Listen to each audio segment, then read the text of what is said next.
Dry wait जैसे मान लो मेरा वेट है मान लो 880 किलो में मान लो 880 किलो वेट है मेरा, कितना है बाबू मान रहे हैं, मान लो होगा होगा ना, अरे पता है इसलिए तुम क्या है 880 किलो मेरा वेट है अगर, तो ये है मेरा फ्रेश वेट, क्या है, मैंने पानी पी लिया 1 बाल्टी, अब कितना हो गया 20 लीटर का पानी पी लिया, कितना हो गया 880 प्लस 20 1000 होता है।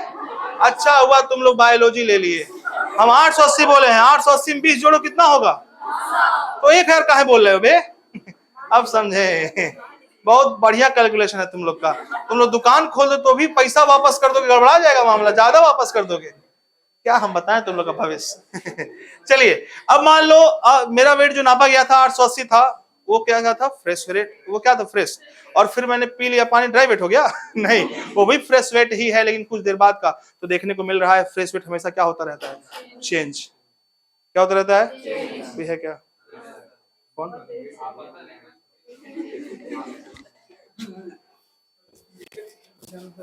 क्या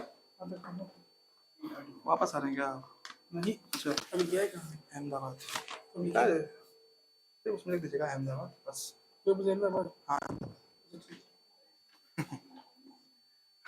कौन कुंडी खड़का है, चलिए तो जो बदलता है वो अच्छा होता है क्या, बताओ, जो बदलता है वो कभी अच्छा हो ही नहीं सकता, समझ रहे हैं बाबू, हरिराम समझ रहे हो, मौसम की तरह बदलते हो तुम भी ना, बदलते हो तो कहो नहीं बदलते हैं, कहाँ सोच में पड़ गए, बदलते हो यानी कि, तो जो बदलता है वो अच्छा नहीं होता, क्वेश्चन पूछेगा कौन सा अच्छा है, ड्राई वेट या फ्रेश वेट, बात आता है ड्राई वेट,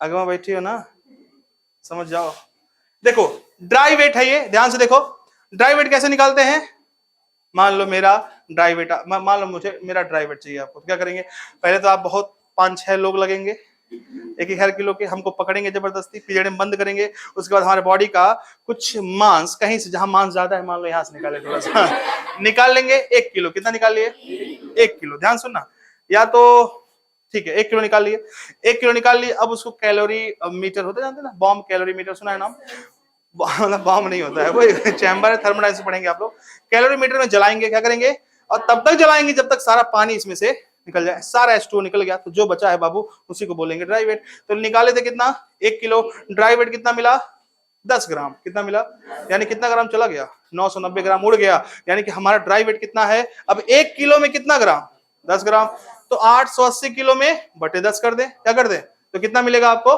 88, कितना मिला 88 किलो मिला ना, तो 88 किलो मेरा क्या हो गया, मान लेते हैं इसे, मान लो नॉर्मली, अब कैलकुलेट मत करने लगा, आता है नहीं कैलकुलेशन तो जो बोले हम सही है सब, तो ऐसे निकालते हैं कि अगर 1 किलो में 900 कितना बोले हैं,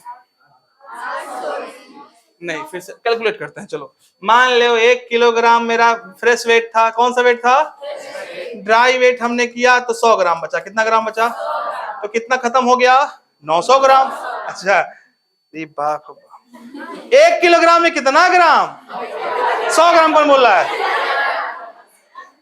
तुम लोग का फिजिक्स केमिस्ट्री फिजिकल का लग जाता है क्वेश्चन, सही बताना, अरे बाप रे बाप, तो बाबू ठीक है, अगर 1 किलो में 100 ग्राम तो यानी कितना परसेंट है 1 किलो का, ये कितना परसेंट, यानी कि जो फ्रेश वेट है मेरा वो, या जो ड्राई वेट है वो फ्रेश वेट का कितना परसेंट हुआ 10%, अब मेरा वेट कितना था 880, उसका 10% कितना होगा 88 किलो, यानी कि मेरा ड्राई वेट कितना हो गया 88 किलो, और वो कभी बदलेगा नहीं कितना पानी पी ले, क्योंकि ड्राई वेट कब नापते हैं, कैसे नापते हैं, सारा पानी उड़वा के, समझ रहे हैं, तो कोई पूछ देगा बस आपके नीट के लिए इतना बस जान लीजिए, इतना बस याद रखिएगा कि फ्रेश वेट सही है कि ड्राई वेट, क्योंकि ये चेंज, गॉट इट, परसेंटेज निकाले हैं, ध्यान से देखना बाबू चलिए अब बायोमास की बात करेंगे, ये इकोसिस्टम है यार इकोसिस्टम में बात करेंगे, कीस्टोन स्पीसीज, ध्यान से देखेंगे कीस्टोन, अरे ये बायोमास हम पढ़ाएंगे वहां पे, इकोसिस्टम मुंह मत बनाओ तुम लोग, देखो कीस्टोन स्पीसीज के बारे में बात कर रहे हैं हम लोग,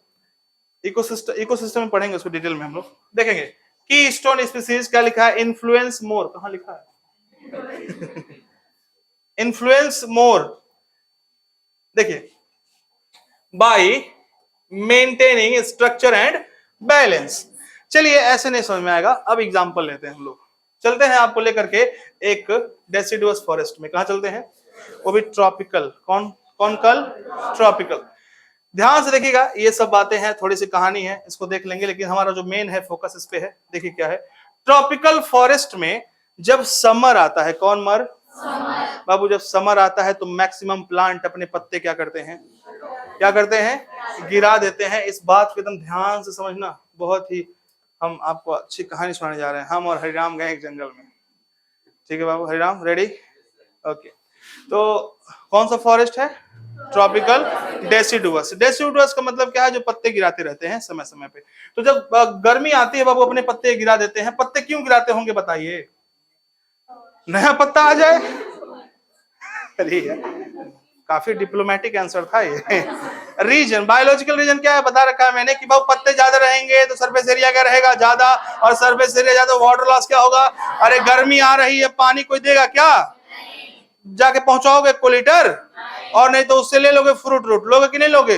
हाँ, अरे सर, तो बाबू उसको पानी बचाना है, पानी बचाने के लिए अपना लीफ क्या करेगा, गिरा देगा, शेड कर देगा, क्या कर देगा, शेड गिरा देगा। अब लीव्स क्या कर देगा बाबू, गिरा देगा। अब बाबू एकदम क्या हो गया, वो बिना पत्ता नंगा कह दो बाबू। क्या हो गया एकदम, अरे एकदम गंदा दिख रहा है, देखने में मजा नहीं आ रहा, लेकिन वह मजबूरी है, गर्मी आ रही है तो हमको पानी चाहिए, पानी बचाना है, पता नहीं बारिश होगी कि नहीं होगी, इसीलिए पत्ता क्या किया, गिरा दिया। लेकिन अब ध्यान समझना, पत्ते नहीं है, ना फूल है, ना ही फल है, 4-5 महीने तक ऐसा चलेगा। ध्यान से समझना, कितने महीने तक, 4-5 महीने तक ऐसा चलेगा। लेकिन उन पत्तों पे, उन फलों पे, उन फूलों पे कितने लोग क्या थे, डिपेंड थे। पूरा जंगल के जानवर, छोटे छोटे गिलहरियां बेचारी, सब सब डिपेंड थे उनके ऊपर। नहीं, अगर वो नहीं तो वो भी क्या हो जाएंगी, मरने लगेंगे। लेकिन याद रखना, वहां पे एक शेर खड़ा है। कौन खड़ा है बाबू? शेर नहीं है एक्चुअल में, वो बस मैंने ऐसे ही बोल दिया। वहां पे एक ट्री है जिसका नाम है अंजीर। कौन जीर? और उसका अंग्रेजी में का नाम है कौन ट्री? कहता है तुम पत्ते गिराओ, हम नहीं गिराएंगे, हम पत्ते नहीं गिराएंगे। हम अगर पत्ते नहीं गिराएंगे तो लोग जिंदा रहेंगे, क्या रहेंगे, गिलहरियां बेचारी आएंगी, हमको खाएंगी, हमको मजा आएगा, भले मजा आएगा। हम अपना फ्रूट देंगे, हम अपना फ्लावर देंगे, हम अपना लीफ देंगे, जो भी मेरे पास है सब दे देंगे, लेकिन उनको जिंदा रहना है। किसको जिंदा रहना है? तो बाबू जो कष्ट के समय में साथ दे पूरे इकोसिस्टम का, उसको हम क्या कहेंगे, की स्टोन। क्या कहेंगे? अच्छा एक बात बताओ, इस समय अगर सारे फिग ट्री को डिस्ट्रॉय कर दिया जाए तो पूरा जंगल क्या हो जाएगा, हो जाएगा कि नहीं हो जाएगा? कहते तो कैसे? अरे पहले जानवर खत्म होंगे, अरे जानवर खत्म होंगे तो मरेगा कौन, उसके बाद मरेगा कोई, सॉइल में कोई मिलेगा तो प्लांट को न्यूट्रिएंट मिलेगा। लंबा सोचो, थोड़ा बड़ा सोचो। जैसे सुनो, मान लो कि सारे फिग ट्री को हटा दिया हमने, तो कहते सर अभी तो सारे पत्ते गिरा के अभी बचे हुए हैं ना, बचे हुए हैं कि नहीं बचे हुए, लेकिन कितने साल तक बचे रहेंगे? जब एक को जानवर नहीं रहेगा तो प्लांट रह पाएंगे क्या, और जब प्लांट नहीं रहेंगे तो जानवर रह पाएंगे? दोनों का रहना क्या है, एक साथ, बेहद जरूरी है। तो हमने कहा फिग ट्री जो है, it is an example of की स्टोन स्पीसीज। क्या कहा? तो की स्टोन कौन है? जिसको हटाने से पूरा इकोसिस्टम क्या हो जाए, तबाह हो जाए, उसको हम क्या बोलते हैं? हमको लगा फिग ट्री कहोगे। चलिए, तो less number of fig tree but more influence, जंगल के हर्बीवोरस खाएंगे, जिंदा रहेंगे। समझ रहे हो? कहते सर हर्बीवोर खाएंगे तो कार्निवोर बचे रहेंगे ना। अरे बाबू, हर्बीवोर अगर मर जाएंगे तो कार्निवोर तो तड़प तड़प के मर जाएंगे ना, और जब कार्निवोर मर जाएंगे तो अच्छा दुनिया बर्बाद हो जाएगी। अरे वाह, तुम जंगल में ले जाएंगे तुमको हम। चलो, इतना भी लंबा नहीं सोचना था बाबू, बहुत सही बेटा। चलिए, तो क्या लिखा है, की स्टोन स्पीसीज हटाओ, इकोसिस्टम, ठीक है ना बाबू? क्या लिखा है, नंबर ज्यादा ला के सब इन्फ्लुएंस करते हैं, पर जो कम नंबर ला के इन्फ्लुएंस करे वो क्या कहलाता है? जैसे हमारे क्या है, समझ रहे हैं? ज्यादा नंबर सब लाता है टेस्ट में, जो कम नंबर ला के भी हमको इन्फ्लुएंस कर दे वो कौन है?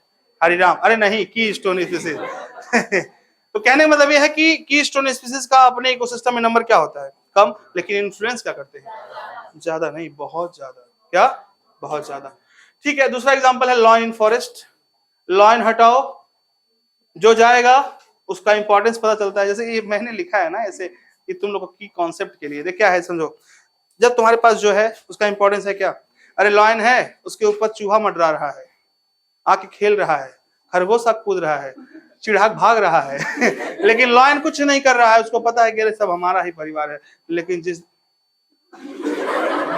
गई हो क्या जंगल में, चंपक नहीं पड़ी हो, चंपक पड़ी हो, गिल्लू गिलहरी हमेशा कपड़ा बैठी रहते थे, आदर्श शेर के ऊपर चंपक नहीं पढ़े हो?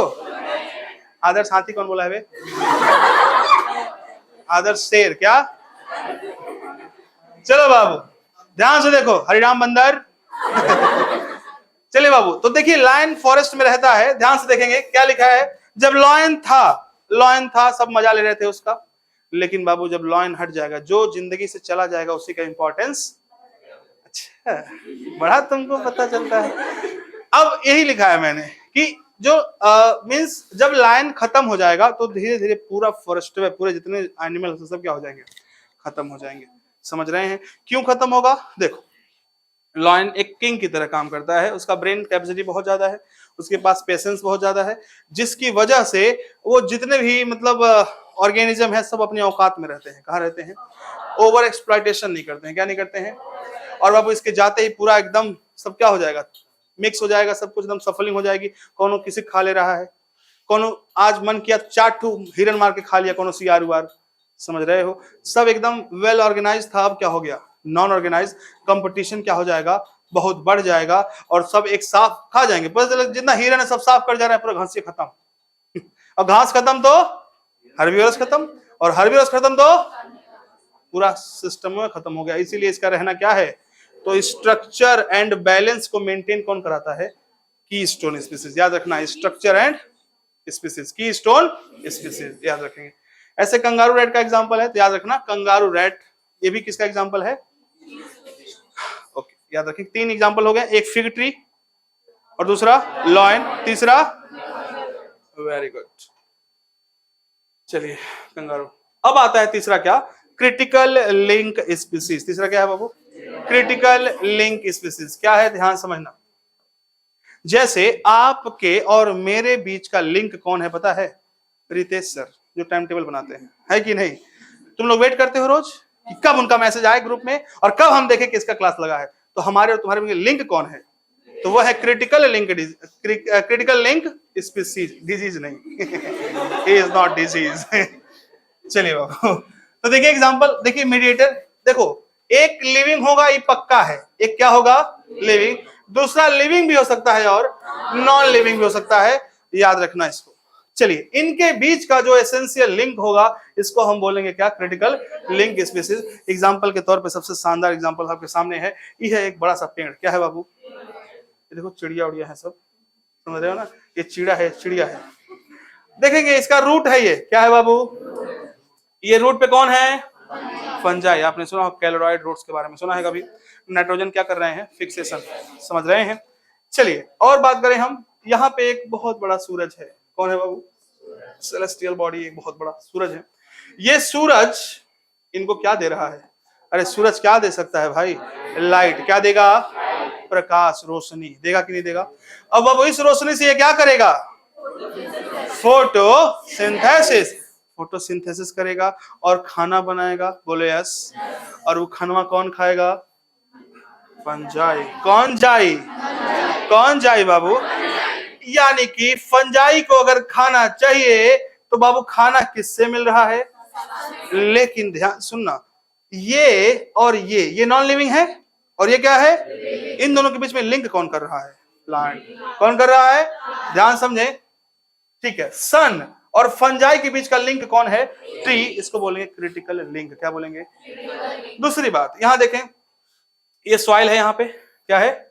सॉइल। अगर हम कहें सॉइल और ट्री के बीच का लिंक कौन है? कौन है?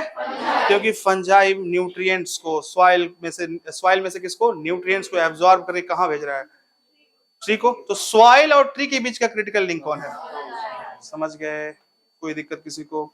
तो क्रिटिकल लिंक स्पीसीज यही होता है जो दो ऑर्गेनिज्म, या तो एक ऑर्गेनिज्म होना चाहिए, एक कोई होना चाहिए लिविंग पक्का, लेकिन दूसरा लिविंग हो सकता है या नॉन लिविंग। समझ रहे हैं? कोई दिक्कत किसी को? कौन परेशानी? चलिए आगे देखें। एग्जाम्पल एक नेक्स्ट और इसमें दिया है पॉलिनेटर इंसेक्ट। क्या एग्जाम्पल दिया है? Pollinator insect. जैसे कि कुछ होते हैं ऐसे जो कहते हैं कि हम अगर पॉलिनेशन करवाएंगे तो तू ही से करवाएंगे, नहीं तो किसी से हम पॉलिनेशन नहीं करवाएंगे, भले तड़प तड़प के मर जाएंगे। तो ये जो इसे कहते हैं इंसेक्ट स्पेसिफिक, क्या बोलते हैं? Insect specific pollination. ध्यान से देखना, ये है बाबू क्या? मेल है क्या? चलो इसको हम फीमेल मान लेते हैं, ठीक है, थोड़ा सा ये ठीक ठाक लग रहा है। ये क्या है बाबू? मेलवा है बाबू, ये है फीमेल। ध्यान से देखना। चलो अब इसको मेल का है, बहुत हंस रहे हो तुम लोग, ये मेल है। ये क्या है बाबू? एकदम एक नंबर का मालिक फीमेल है। चलो अब हंसो। अब देखो हुआ क्या, ये है हरिराम। हरिराम का अगला जन्म इंसेक्ट बनाइए। ये हरिराम हमारे जो है बाबू, ये यहाँ पे बैठे, कहाँ बैठे? यहाँ पे मेल पे बैठे, वहां से इनके बॉडी में पोता गया पोलन ग्रेन। क्या पोताया? पोताना मतलब समझ रहे हैं बाबू? Yes yes. अब बाबू पूरा पूरा पोलन ग्रेन पोता गया। अब उनको जाना कहाँ है? फीमेल के पास। जैसे क्या है, मेल के पास बढ़िया से अपना रस वस चूस लिए हैं, अब कहाँ जाएंगे रस चूसने? अब जब यहाँ जाएंगे तो यहाँ गलती से पोलन क्या होना चाहिए, यहाँ पे सेड होगा, गिर जाएगा और पॉलिनेशन हो जाएगा। बोलो यस। और ये बाबू ये दोनों जो है ना, ये सिर्फ इसी हरिराम को अधिकार दिए हैं कि तुम ही बस मेरा रस चूस सकते हो और तुम बस मेरा रस चूस सकते हो, और किसी को लैंड करने नहीं देते। और लैंड हो भी गया तो अपने रिसेप्टर्स खोलते नहीं है, मींस जो वो अपना घुसा उसा के ट्रंक उसको नहीं होता है, सब ये सब रेस्पिंग ऑर्गन्स होते हैं, तो वो सब कुछ नहीं करने देते हैं, बिल्कुल भी एकदम रिजेक्ट कर देते हैं, बिना अपना कोई भी रिवार्ड उनको देते नहीं है, पॉलिनेशन करवाते नहीं है। तो उस केस में अगर इस इंसेक्ट को मार दिया जाए, हरिराम को किल कर दिया जाए, हरिराम बाबू दोनों जगह से रस ले रहा है, इसीलिए कुछ मान लो कोई है कोई हरि लक्ष्मण है, कौन है बाबू? कोई हरि लक्ष्मण आ गया और कह दिया अरे हरिराम तुम अकेले सारा रस चूस लोगे, हम तुमको मार देंगे। लक्ष्मण ने निकाला कौन सा बाण बाबू? ब्रह्मास्त्र। कौन सा अस्त्र बाबू? शक्ति बाण निकाला। किसको मारा था? मेघनाथ को मारा था ना, वही निकाला और इनका वध कर दिया। अब उस केस में बाबू उसने तो अपना बदला ले लिया, लेकिन तड़प तड़प के मरेगा कौन? ये जो स्पीसीज, हरिराम तो मर गया बे। कितना मारोगे उसको? लेकिन अब ये पॉलिनेशन कोई करेगा नहीं, इनकी प्रोजनी आगे बढ़ेगी नहीं, ये भी पूरे तड़प तड़प के क्या हो जाएंगे? तो बाबू इन दोनों के बीच का ये क्या था? क्रिटिकल लिंक था। क्या था? यानी कि इसके मरने से ये लोग भी क्या हो गए? मर गए। लेकिन अब क्वेश्चन पूछता है की स्टोन में और क्रिटिकल लिंक में अंतर क्या है? तो की स्टोन में अगर एक मरेगा तो पूरा इकोसिस्टम क्या हो जाएगा? अरे बाबू हरिराम के मरने से किसी को फर्क पड़ेगा क्या? अरे बस उसी को पड़ेगा जिसका ये रस ले रहा था। बोले यस। तो अगर कोई क्रिटिकल लिंक अगर मरता है तो 2-3 स्पीसीज मर जाएंगी। मान लो ये जो प्लांट थे इनके ऊपर एक चिड़िया बटरफ्लाई डिपेंड तो वो मर जाएंगे, तो 2-3 स्पीसीज मरेंगे। लेकिन अगर कोई की स्टोन मरेगा तो सब खत्म, सब क्या हो जाएगा? याद रखेंगे इसको। चलिए ओके, तो अब देखें प्रोड्यूसर समझते हैं। प्रोड्यूसर कौन प्रोड्यूसर होता है? प्लांट। कौन? प्लांट। क्या प्रोड्यूस करते हैं बाबू? अरे खाना, एनर्जी। ठीक है, खाना कह सकते हो ना, सीधे पहुंच जाते हो थर्मोडायनेमिक्स पे। बाबू क्या प्रोड्यूस करते हैं? फूड। कौन खाता है? कौन खाता है? डायरेक्ट कौन खाता है? इनको कौन खाता है? बाबू अगर तुम बताओ सारे हिरन को खत्म कर दो तो क्या शेर घास खा के काम चला लेगा? चला लेगा क्या? तो मर जाएगा ना। यानी कि कहेंगे प्रोड्यूसर और कार्डियोट्स के बीच का क्रिटिकल लिंक कौन है? कौन है? दोनों दिक्कत हो ही नहीं सकता। चलिए यहां लिखा है कुछ बात ऑल बकवास। बकवास है। हम समझ रहे हैं कि जितने भी सिम्बायोटिक एसोसिएशन है वो क्रिटिकल लिंक होते हैं, लेकिन सारे क्रिटिकल लिंक सिम्बायोटिक हो जरूरी? लेकिन ये हमारे सिलेबस में ऐसा कुछ है नहीं, कुछ ये सब छोड़ी जाने दीजिए। आप जो है क्रिटिकल लिंक के बारे में इतना जानिए कि जो दो स्पीसीज को जोड़ते हो, और एक स्पीसीज क्या होना चाहिए? बायोटिक, और दूसरा स्पीसीज हो या ना हो एबायोटिक भी चलेगा, उसको हम बोलते हैं क्रिटिकल लिंक। और क्रिटिकल लिंक के हटाने से बस वही स्पीसीज क्या होंगे? मरेंगे, या तो एक आध और मर जाएंगे, लेकिन पूरा इकोसिस्टम बर्बाद नहीं होगा। लेकिन अगर कोई अगर की स्टोन है उसको हम हटा दे तो पूरा इकोसिस्टम बर्बाद हो जाएगा, याद रखेंगे। चलिए अब आता है कम्युनिटी। क्या आता है बाबू? तो कम्युनिटी के बारे में हमने पढ़ लिया था पहले ही। कम्युनिटी क्या होता है? It is a group of different type of population, और ये 3 तरह की कम्युनिटी होती है, एक प्लांट कम्युनिटी, एक एनिमल कम्युनिटी और एक माइक्रो। चलिए बात करते हैं कैरेक्टर्स ऑफ कम्युनिटी की। किसकी बात करते हैं? कम्युनिटी के कैरेक्टर में बात करेंगे सबसे पहले स्पीसीज डाइवर्सिटी। किसकी बात करेंगे? स्पीसीज डाइवर्सिटी में ध्यान से देखेंगे, अगर बाबू किसी भी, मान लो यहाँ पे इस क्लास में स्पीसीज डाइवर्सिटी ज्यादा है कम? बताओ, स्पीसीज डाइवर्सिटी कम है ज्यादा? हाँ, स्पीसीज डाइवर्सिटी कम है ज्यादा? अरे बहुत है कम, एक ही स्पीसीज है ना, डाइवर्सिटी है ही नहीं। ऐसा नहीं कह सकते। अरे माइक्रोब्स से सुन रहे हैं, एक बैक्टीरिया देखो पढ़ रहा है बढ़िया से किताब लेके, अरे वायरस इधर देखो, वहां पे वायरस है, कुछ माइक्रोब्स हैं, आप लोग के कान में भरे होंगे सब वायरस, है कि नहीं बाबू? बैक्टीरिया भरे होंगे, है कि नहीं यार? तो स्पीसीज डाइवर्सिटी है, लेकिन हम कह सकते हैं बहुत क्या है, मतलब हम अगर प्रैक्टिकली बात करें तो यहाँ पे क्या है, ह्यूमंस है, मतलब थियोरेटिकली बात करें तो ह्यूमंस बस है, लेकिन ये एक ही स्पीसीज है, कोई और है क्या? ऐसा कोई है कि कोई बैठा दूसरे ग्रह से पढ़ रहा है? कोई और स्पीसीज है क्या? होमो इरेक्टस है कोई? होमो हैबिलिस कोई बैठा है? नहीं ना।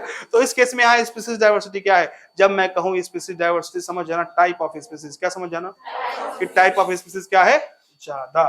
ठीक है, तो वही मैंने लिखा है, number of type of species ज्यादा तो डाइवर्सिटी भी क्या होगी? ज्यादा। ये मतलब होता है, लोग समझते हैं कि अगर जनसंख्या ज्यादा तो डाइवर्सिटी ज्यादा, ऐसा बिल्कुल भी नहीं है। जनसंख्या ज्यादा तो जनसंख्या, आपने कहा पॉपुलेशन, पॉपुलेशन किसी एक का होगा, तो पॉपुलेशन से कोई स्पीसीज डाइवर्सिटी का मतलब नहीं है।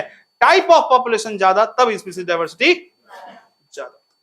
ठीक है, सबसे ज्यादा डाइवर्सिटी कहां देखने को मिलती है? Tropical rain forest. सबसे कम कहां देखने को मिलता है? डेजर्ट में। रीजन फॉर हाई डाइवर्सिटी क्या है बताएं? बताएं, इसकी बात करेंगे हम, देखें ध्यान से। सबसे पहली बात, ये आपको क्या दिख रहा है? संतरा दिख रहा है बाबू? संतरा नहीं है बाबू, हमारी धरतिया है, ये क्या है? चलिए उसके बारे में बात करेंगे, उससे पहले देखिए ध्यान से, इस धरती को हमने आगे बनाया है बहुत अच्छे से। चलिए देखिए कितना गोल, चलिए देखेंगे, इससे बनाया था, इससे देखेंगे। टाइप ऑफ एरिया पे डिपेंड करता है। सबसे पहला फैक्टर हम ये पढ़ने जा रहे हैं कि ट्रॉपिकल रेन फॉरेस्ट में या ट्रॉपिकल रीजन में इतना ज्यादा कैसे डाइवर्सिटी है, हम इसकी बात करने जा रहे हैं। तो सबसे पहला फैक्टर है बाबू क्या? Type of area. कौन रिया? Very good. पहला, सबसे पहले की बात ओके, एल्टीट्यूड और लैटिट्यूड देखेंगे। अगर अगर अगर ध्यान से देखेंगे, ये हमारा धरतिया है बाबू, क्या है? धरतिया। और जहां पे सनलाइट का डायरेक्ट लाइट पड़ता है वो क्या है? इक्वेटर। कौन इक्वेटर बाबू? इक्वेटर। इक्वेटर से अगर ऊपर जाएंगे तो बोलेंगे नॉर्थ पोल। कौन सी पोल? नीचे जाएंगे तो क्या बोलेंगे? तो बाबू ऊपर से नीचे जाएंगे, नीचे से ऊपर आएंगे, दोनों तरफ उल्टा बोल दिया हमने। अरे बीच में से ऊपर जाओ या बीच में से नीचे? ऊपर का मतलब समझना, ऊपर मतलब नॉर्थ, नीचे मतलब, तो कहीं पे भी जाओ टेम्परेचर क्या होगा? और टेम्परेचर कम तो एंजाइम की एक्टिविटी क्या? एंजाइम की एक्टिविटी कम तो स्पीसीज क्या? और स्पीसीज कम तो पॉपुलेशन भी क्या? यानी कि स्पीसीज डाइवर्सिटी क्या? समझ रहे हैं? और जो ट्रॉपिकल रेन फॉरेस्ट कहां पाया जाता है? इक्वेटर के अगल बगल, इसीलिए यहाँ पे डाइवर्सिटी क्या होती है? ज्यादा। क्या होती है बाबू? जब आप यहां से चल रहे हो आगे की तरफ, मतलब नॉर्थ की तरफ, या तो यानी कि अभी देखो मेरा मार्कर उठा नहीं है, इसी में चल रहा है चल रहा है चल रहा है, इसे हम बोलेंगे लैटिट्यूड। क्या बोलेंगे? कॉन्ट्यूड। कॉन्ट्यूड बाबू, लैटिट्यूड यानी कि distance from equator and pole. इसको कहीं पे हम नहीं कह सकते हैं, हम ये कह सकते हैं कि फ्रॉम इक्वेटर टुवर्ड्स पोल, या तो फ्रॉम पोल टुवर्ड इक्वेटर। ये जो डिस्टेंस हम नाप रहे हैं इसे कहते हैं लैटिट्यूड। क्या कहते हैं? क्या कहते हैं बाबू? अगर हम ऐसे जा रहे हैं लैटिट्यूड, लैटिट्यूड ऊपर उठ गया तो क्या हो गया? एल्टीट्यूड। क्या हो गया? एल्टीट्यूड। क्या हो गया? एल्टीट्यूड का मतलब हाइट। क्या मतलब होता है? हाइट। वेरी गुड, ध्यान से देखेंगे। तो याद क्या रखना है? क्वेश्चन आएगा, सीधे आएगा। क्या आएगा? कि जब हम इक्वेटर से पोल की तरफ जाते हैं तो टेम्परेचर क्या होता है? तो स्पीसीज डाइवर्सिटी क्या होती है? कम। और उल्टा हम बोलते हैं, पोल से आ रहे हैं इधर, किधर? इक्वेटर की तरफ, तब क्या होगा टेम्परेचर? तो पॉपुलेशन भी। Type of species, got it. Reason क्या है? Enzyme activity. एंजाइम एक्टिविटी 25 से 50 पे बहुत अच्छे से काम करती है, तो हम कहते हैं 0 से 50। क्या कहते हैं? तो याद रखेंगे इसको, कई कई जगह पे अलग अलग है, तो हमने 25-40 लिखा है, तो कोई ऐसा एकदम डाटा नहीं है एग्जैक्ट। याद रखेंगे बस कि ऑप्टिमम टेम्परेचर पे, यानी कि हम कहें 25, कितना? 25 पे एंजाइमेटिक एक्टिविटी परफेक्ट काम करती है। इसीलिए जहां पे 25 रहता है वहां पे पॉपुलेशन डेंसिटी क्या है? अब देखिए हमारा पॉपुलेशन जो डेंसिटी है यहाँ पे, कहाँ पे? यूपी में। कहाँ पे? यूपी में। यूपी में देखो कितना ज्यादा पॉपुलेशन है। क्यों? क्योंकि यहाँ पे जो 25 डिग्री सेल्सियस वाला है ना, ये बहुत दिन रहता है, मीन्स कई महीने रहता है 25। ठंडियों में देखो कितना कुछ चल रहा है, पता? दिसंबर चल रहा है, ठंडी चल रहा है कुछ नहीं। तो ठंडी और गर्मी और बरसात ये अचानक से बहुत कम देर के लिए रहता है, बाकी जो कांस्टेंट इन्वायरमेंट है वो बहुत ज्यादा समय के लिए रहता है। समझ रहे हैं बाबू? इसीलिए यहाँ पॉपुलेशन क्या है? ज्यादा है। इसीलिए पूरे इंडिया में सबसे ज्यादा पॉपुलेशन कहाँ है? अच्छा, यूपी नहीं, उत्तर प्रदेश। ओके, नहीं पता था हमको। चलिए ध्यान दीजिए, आगे देखिए, ये राजनीति में जाएंगी पक्का। चलिए देखिएगा, ये है धरती आपकी। क्या है बाबू? कौन धरती? बीच में देखो यहाँ पे सूरज है, यहाँ पे कौन है बाबू? और सबको ये क्या बांटता है? रोशनी। क्या बांटता है? तो ये कहानी है सूरज और रोशनी की। बाबू रोशनी डायरेक्ट जहां चली गई उसको हम बोल दिए क्या? इक्वेटर। कौन इक्वेटर बाबू? इक्वेटर के ऊपर नीचे, उसके ऊपर नीचे और ऊपर नीचे, सबसे ऊपर सबसे नीचे, एंटी आर्टिक। क्या बोलेंगे बाबू? आर्टिक का उल्टा एंटी आर्टिक, यानी कि उल्टा अपोजिट। समझ गए? Very good. तो हम जैसे जैसे इक्वेटर से पोल की तरफ जाएंगे, इक्वेटर से पोल की तरफ आएंगे, टेम्परेचर वह क्या होगा? क्योंकि सनलाइट, सन का यहां से डिस्टेंस क्या होगा? बढ़ेगा। क्या होगा? कौन दिक्कत? अरे यहाँ पे कविता लिखने के लिए है क्या? अरे अच्छा कोई बात नहीं। देखिए ट्रॉपिकल में हम कैसे नापते हैं, देखो ध्यान से देखो। इसे हम बोलते हैं 0 डिग्री। क्या बोलते हैं? इसे क्या बोलेंगे? क्या बोलेंगे इसके ऊपर? देखिए इक्वेटर को क्या बोलते हैं? 0 डिग्री। क्या बोलते हैं? उसके ऊपर जाएंगे तो उसके ऊपर बढ़ता जाएगा। क्या होता जाएगा? और सबसे ऊपर क्या आएगा? हे राम हरे राम, किस दिन के लिए बात बताओ यार। यहां से यहां नापो, क्या है एकदम परपेंडिकुलर है कि नहीं? तो क्या आएगा कि नहीं आएगा? 90 की 180? अरे 90 आएगा। क्या आएगा?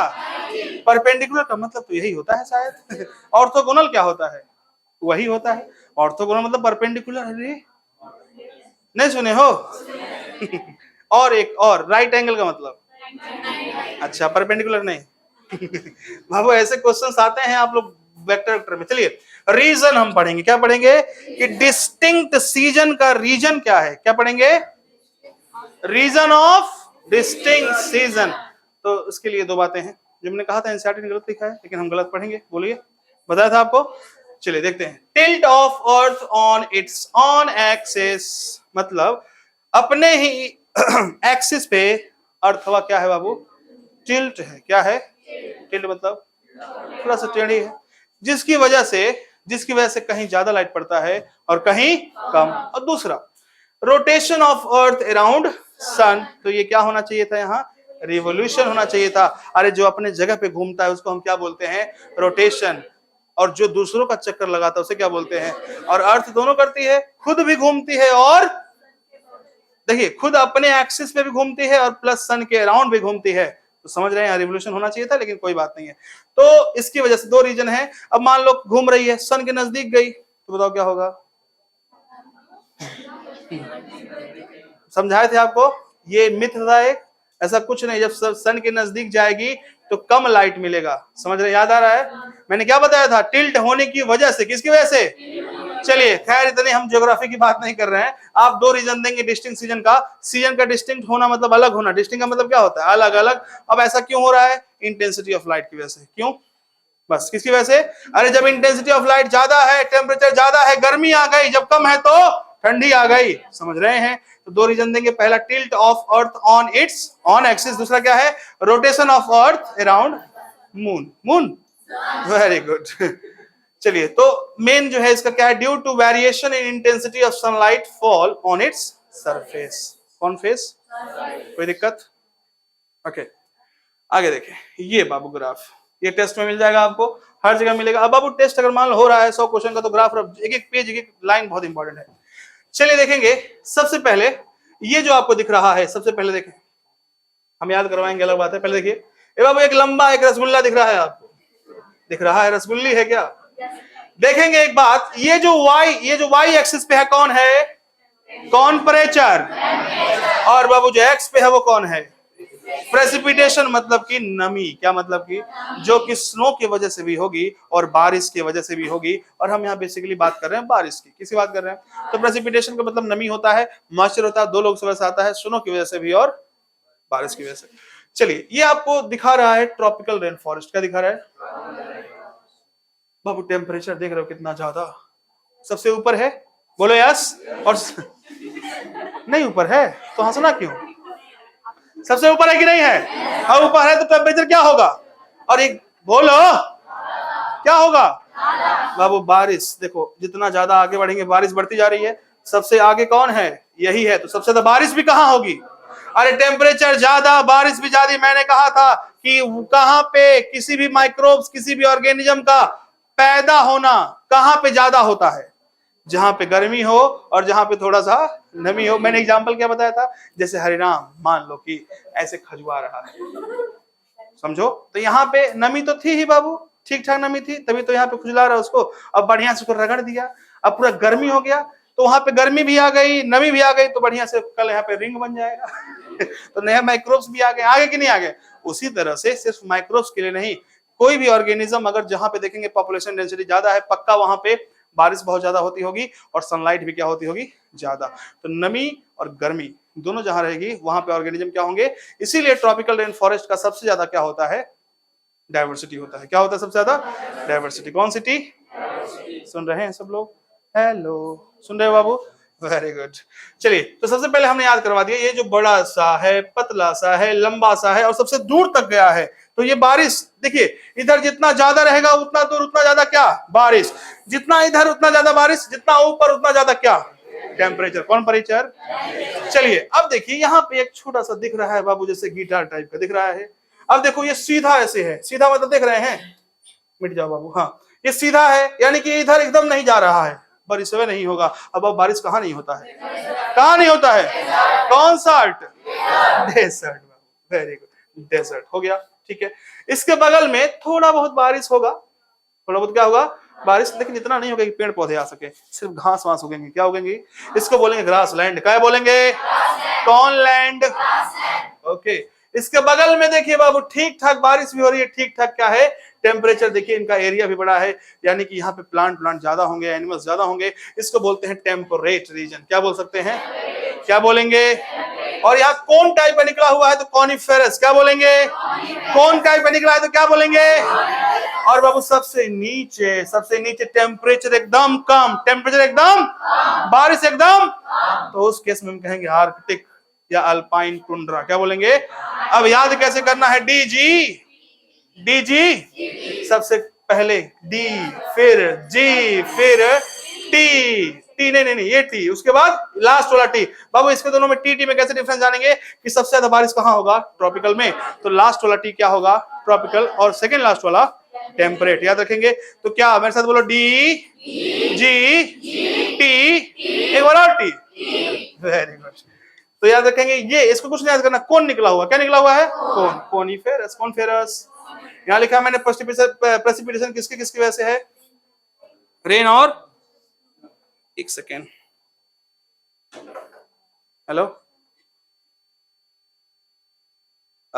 35 और वेटिंग मिलेगा, वेटिंग ले लीजिएगा उसको।